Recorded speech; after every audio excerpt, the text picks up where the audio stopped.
Y estamos en comunicación hasta Puebla con mi querido Beto Merlo para su primera intervención de este 2018, el año de la disyuntiva.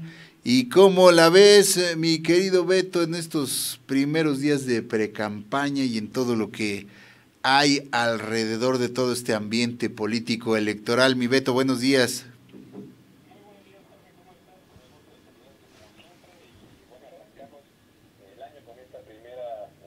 Con este primer análisis de un servidor y pues vaya, los tiempos avanzando como siempre no se detienen y ya el panorama político cada vez más competido. ¿No se escucha? Pues, tanto las campañas, bueno, precampañas, los eventos de los candidatos, proceso de recolección de firmas al margen y de manera paralela también de las aspirantes independientes comienzan a acentuarse, comienzan a intensificarse de una manera muy especial.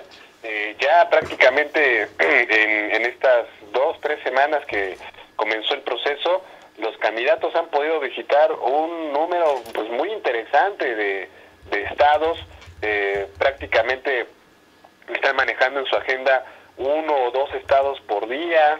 Claro, por supuesto también hay excepciones en donde pues, la importancia electoral y política de cada entidad exige que puedan permanecer entre 2 y 3 días, pero ya con agendas muy intensas. Ahora, justamente, una de las variables que aquí se inserta es que por fin rompió el silencio Rafael Moreno Valle, exgobernador de Puebla, megalómano por supuesto, que estaba buscando la candidatura presidencial del Frente para 2018 y que prácticamente en 2 o 3 semanas, dentro de lo que empezó el periodo de precampaña, había guardado un silencio sepulcral en torno pues a la precampaña de Ricardo Anaya y de saber que prácticamente pues él sería el abanderado del PAN a la presidencia de la República por parte del Frente, y lo que decide es prácticamente pues hacerse a un lado, decir que no quiere ser motivo para que el PAN se fracture y que entonces pues que al PAN le vaya bien, ¿no? Es decir, se hace a un lado, reconoce que es ya prácticamente un hecho que Anaya le arrebató de la mano la candidatura, una candidatura de la cual se sentía muy seguro, de la cual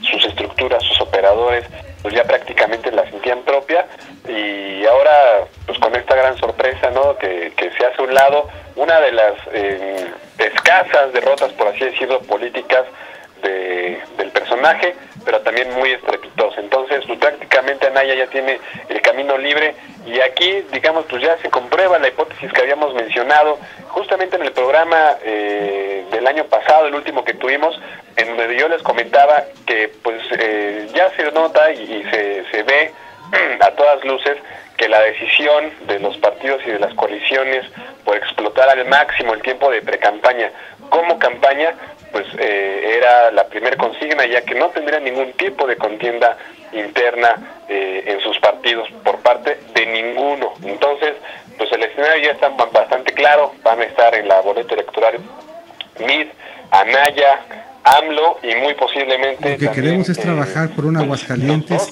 que solamente haga noticias van en el tema de la recolección de sus firmas, que son el Bronco y Margarita Zavala. De hecho, el Bronco este fin de semana tuvo su evento de inicio, por así decirlo, de precampaña. Se ejerce ahora la licencia que solicitó al Congreso de Nuevo León para poder dejar el cargo por un periodo de 6 meses y buscar la presidencia en este periodo de recolección de firmas. Entonces, bueno, pues ya tenemos un panorama político muy seguro. Esto es seguramente lo que vamos a ver ya en la boleta electoral. Así es, mi Beto el Bronco, que en su primer acto, digamos, en su primer acto proselitista, pidió disculpas por haber fallado aquella promesa de no chapulinear, pero dice que su intención es llevar justamente su lucha contra los partidos a nivel nacional. Bueno, pues ahora sí que en justificaciones pues no paramos, ¿no? Y en cuanto al espectro político, mi Fer, perdón, una pausa, ya llegó Nemesio.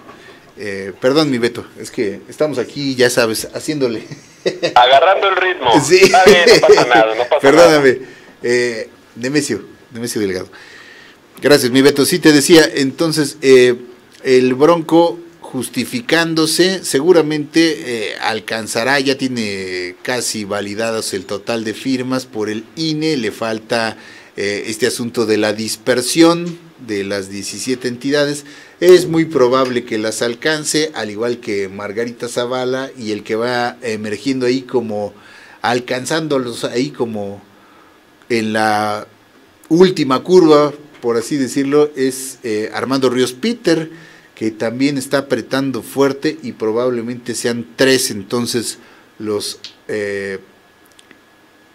candidatos sin partido, por decirlo más claramente, que aparecerán en la boleta. Ahora pues ya tenemos a los 3 candidatos o precandidatos todavía formalmente únicos que van a enfrentar por las 3 coaliciones, y prácticamente, como dices, ya tenemos definidos quiénes serán los que van a aparecer en la boleta. Hay que abocarnos ahora a ver caso por caso cada uno a quién vamos a favorecer con nuestro voto en la elección. Pero además de ello, y que no se nos olvide, hay que ver lo que vamos a elegir a nivel local. Va a ser la elección más grande de la historia, mi Beto. 30 entidades van a tener elecciones de las llamadas concurrentes, va a haber 9 elecciones a gobernador, va a haber pues casi 5,000 cargos en juego, entonces es muy grande el espectro, y a veces nos estamos concentrando únicamente en quién va a ser eventualmente el presidente, cuando hay que poner también mucha atención en quiénes van a ser nuestros regidores, nuestros alcaldes. Claro. Todo eso no debemos perderlo de vista, porque como que nos está eso pasando de noche, mi Beto. Sí, justamente creo que ese es uno de los puntos más importantes sobre esta elección. Todavía tenemos esta cultura y este arraigo hacia la figura del presidente de la República en México, como en la gran mayoría de los países en Latinoamérica. Sin embargo, pues sí creo que es muy importante poder tomar en cuenta que las primeras líneas de gobierno, por así decirlo, que están al frente del ciudadano y que prácticamente lo ponen frente a la primera línea de representantes políticos también, son los cargos locales, y que es justamente pues uno de los espacios en donde las candidaturas independientes van a poder tener mayor probabilidad y rango de éxito. ¿Por qué? Pues porque de inicio es menor la cantidad de firmas que tienen que recolectar, por ejemplo, un aspirante independiente a una diputación, a una alcaldía, que a una gubernatura, ¿no? Por ejemplo. Y recordemos que, bueno, en nuestro país, lamentablemente, los códigos electorales de cada estado y todavía también la legislación federal siguen mucho dejando que desear respecto a la equidad de la contienda. Sin embargo, bueno, pues en espacios donde las firmas necesarias para poder aparecer en la boleta oscilan entre 1,500, 4,000, 5,000 firmas nada más, pueden ser espacios muy interesantes. Ahí también hay que hacer un análisis muy desglosado a posterior, conforme vayan avanzando los tiempos electorales, de cómo es que irán quedando configuradas las coaliciones. ¿Por qué? Porque tenemos claro cuáles van a ser las coaliciones para la elección federal de presidencia de la República, pero pueden ir variando en cada distrito uninominal, por ejemplo, en el caso de la conformación de la Cámara de Diputados, en cada estado, en el caso de las senadurías, y en cada distrito local, por ejemplo, en el caso de los diputados locales y las presidencias municipales y las regidurías. Ahí va a ser muy interesante ver cómo es que los partidos políticos, a través de sus dirigentes, van a hacer sus apuestas.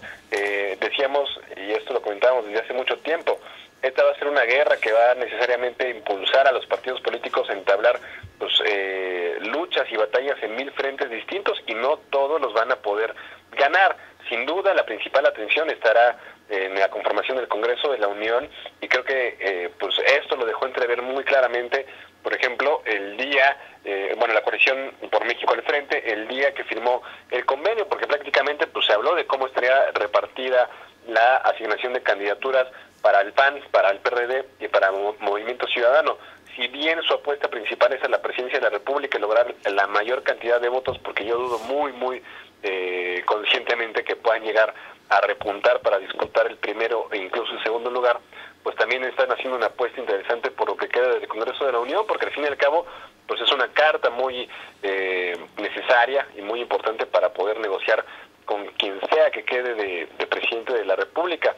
En fin, vamos a ver cómo se van moviendo las coaliciones en lo local. Hay también el papel que van a tener los partidos políticos locales, que lamentablemente, y hay que reconocerlo, terminan siendo en la mayoría de sus casos agencias y partidos satélites de otros nacionales que pues con que puedan obtener el mínimo número de votación para poder seguir sobreviviendo y recibiendo financiamiento público, pues con eso también, ¿no? Es decir, no tienen una labor primordialmente representativa, no tienen una labor primordialmente de oposición, sino más bien pues tienen una labor de subsistencia a costa de pues el pueblo mexicano.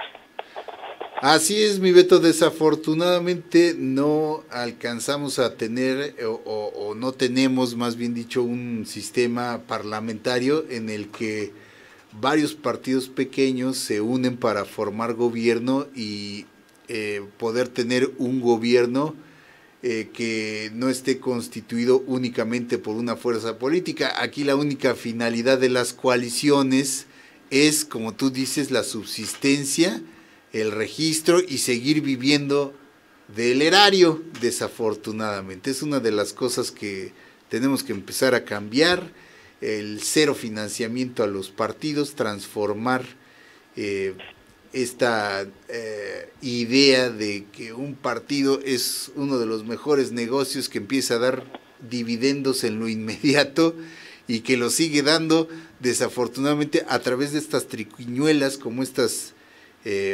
coaliciones cuestionadas en muchos de los casos, pero que ahorita a los políticos, pues con tal de mostrar supuesto músculo o fuerza, suman a todo el que se quiere subir a su barco en estas épocas electorales.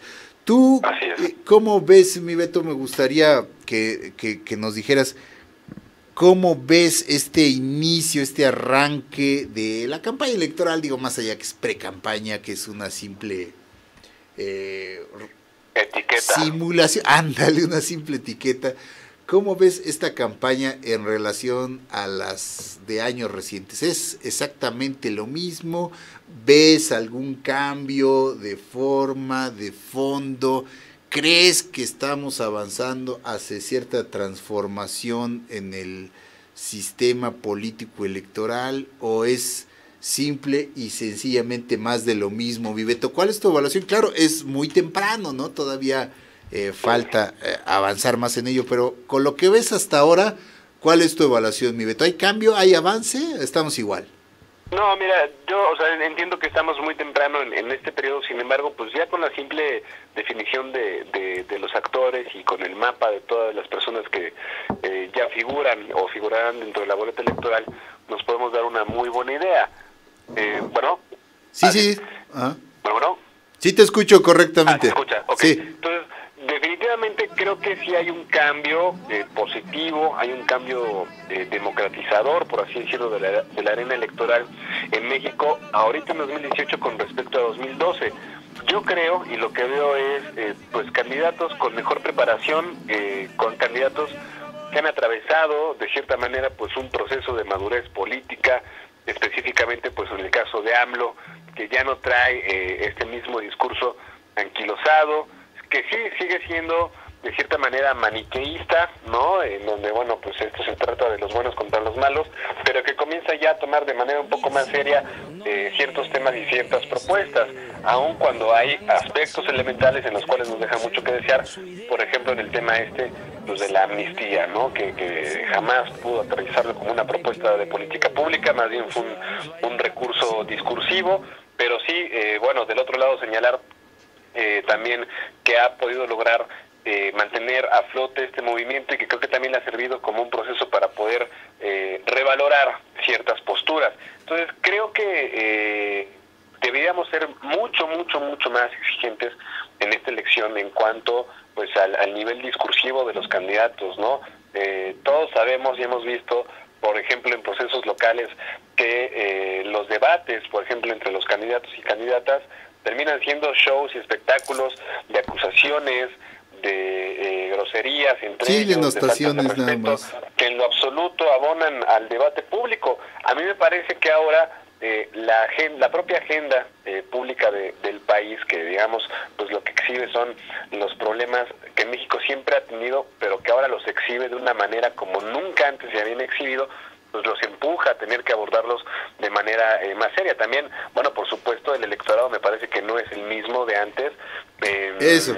Después de 6 años prácticamente de evaluación del actual gobierno de la República que ya va saliendo, me parece que la inconformidad también ha empujado a los ciudadanos a aceptar este proceso, iniciar este proceso de transformación del pensamiento, de adquirir mayor conciencia.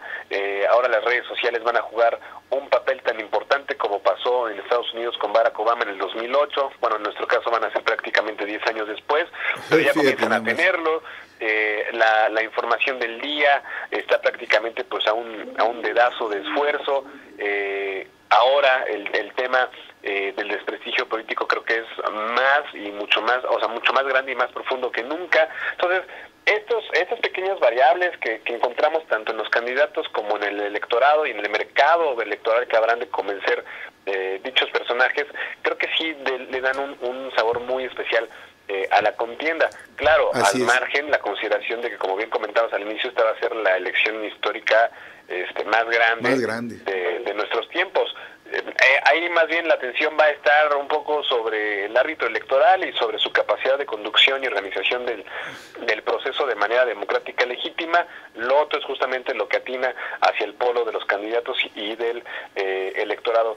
Sí creo que vamos a tomando pasos hacia adelante, pequeños tal vez, modestos, pero bueno, pues tomemos en cuenta que las grandes y profundas transformaciones sociales no se cuecen de un día para otro. Así es, mi Beto, coincidimos plenamente. Yo defiendo la tesis y la esperanza en lo personal que tengo de que estamos justamente en un proceso de transición, pues que está en pañales si quieres, pero en el que sobre todo lo que debemos de seguir impulsando es esa transformación del ciudadano, del elector, que en esta ocasión, aun cuando ya las redes sociales han jugado un papel desde, digamos que de manera relevante, podemos decir que en la pasada elección en la que tú participaste, mi Beto, y que en esta ocasión sí seguirán siendo un factor importante, pero ahora de una manera, digamos, más actualizada, en el que ya el elector ya no se come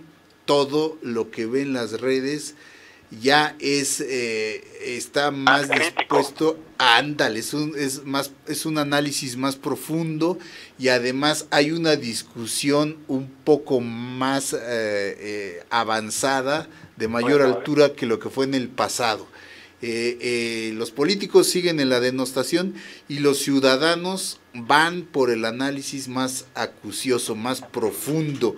No están comprándote todo lo que hay ya en las redes sociales. Ya muchos de ellos dicen, a ver este video, a ver esta cuestión, a ver esta versión.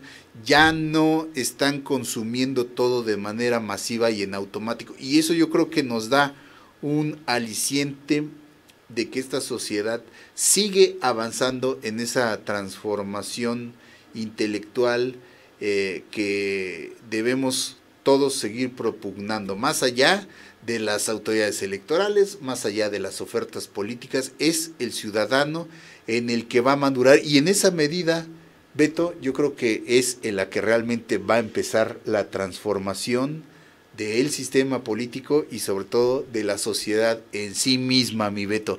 Yo creo que en esencia estamos de acuerdo en eso. Nos falta mucho todavía, ¿no? Pero yo tengo la esperanza de que estamos en camino, mi Beto. Claro, pero sin embargo, aún tomando en cuenta y en consideración todo esto que bien acabas de señalar, también es importante pues mostrar la otra cara de la moneda. Lamentablemente, a 6 años de aquella elección, los partidos políticos nuevamente nos ofrecen cuadros y personas reciclados, y sobre todo nos siguen debiendo esta cuestión de los procesos internos asignación y selección de candidaturas. Y no solo a nivel federal, mi Beto, a nivel local. Por dedazo, y los actuales también. Sí, a nivel local estamos igual no solo a nivel federal, sino a nivel local. Ahí tienes tú el caso allá de Puebla, que con el que iniciabas, ¿no? Estos repartos de pastel, estos repartos de botín, pero bueno, ya el ciudadano es muy consciente de ello y como siempre decimos aquí, es el que tiene la última palabra. Por eso nosotros exponemos por igual a todos, y a favor y en contra, lo que puede ser bueno y lo que puede ser malo de todas y cada una de estas ofertas políticas que hay en el espectro, porque pues ahora sí que es lo que hay, mi Beto, y de ahí es de donde vamos a tener que escoger, y ni modo, a menos de que surgiera otra situación extraordinaria que no se ve en el panorama. Ojalá la logremos ver muy pronto. Ojalá, mi Beto. Muchísimas gracias. Como siempre, muy feliz año, porque esta es tu primera intervención. Ya estás, supongo, en la actividad plena académica y pues por ello ya no te quitamos más el tiempo, mi querido Beto. Te mandamos un abrazo y todo nuestro agradecimiento. Muchas gracias y muy buen día y gran inicio de año. Gracias, mi Beto. Igual para ti. Beto Merlo, ya sabe, analista, politólogo, activista y sobre todo un excelente mexicano. Vamos a hacer un corte y continuamos.